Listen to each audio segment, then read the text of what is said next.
జీవించలేదు. హల్లెలూయా. కృపమణి గారు ఫోటో పెట్టారు కదా మొన్న. ఫోటో పెట్టినప్పుడు 7:30 అయ్యేసరికి జనం ఎవరు రాలేదని ఆవిడకి బాధ వచ్చేసింది.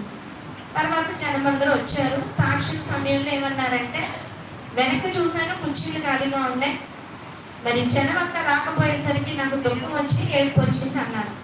ఒక విశ్వాసకి అంత బాధ ఉంటే దైవజనుడు ఎన్నిసార్లు చూస్తాడు కుర్చీలో? హల్లెలూయా. ఒక పక్కన వాక్యం సిద్ధపడాలి, ఒకవైపు జనాలు చూసుకోవాలి. అంటే ఈ టెన్షన్ దగ్గర 5-6 సంవత్సరాల నుంచి అనుభవిస్తానే ఉంటాం. ఏ కోటాలు పెట్టినా, ఏ ప్రాంతాల్లో పెట్టినా, ఎక్కడ జనమేరి, మేలులు పొందిన జనమేరి, దేవుడు అద్భుతాలు చేస్తాడు కదా, ఆ జనమేరి ఎక్కడి నుంచి ఇంకా రానిది ఏంటని దైవజనుడు ఇంకెంత దుఃఖపడతాడు. ఆవిడ బయటికి ఏడ్చింది, నేను బయటికి వెళ్ళకపోయాను అంతే. హల్లెలూయా. చూడండి, ఒక బాధ్యత తీసుకున్న వారికి ఆ బాధ్యతలో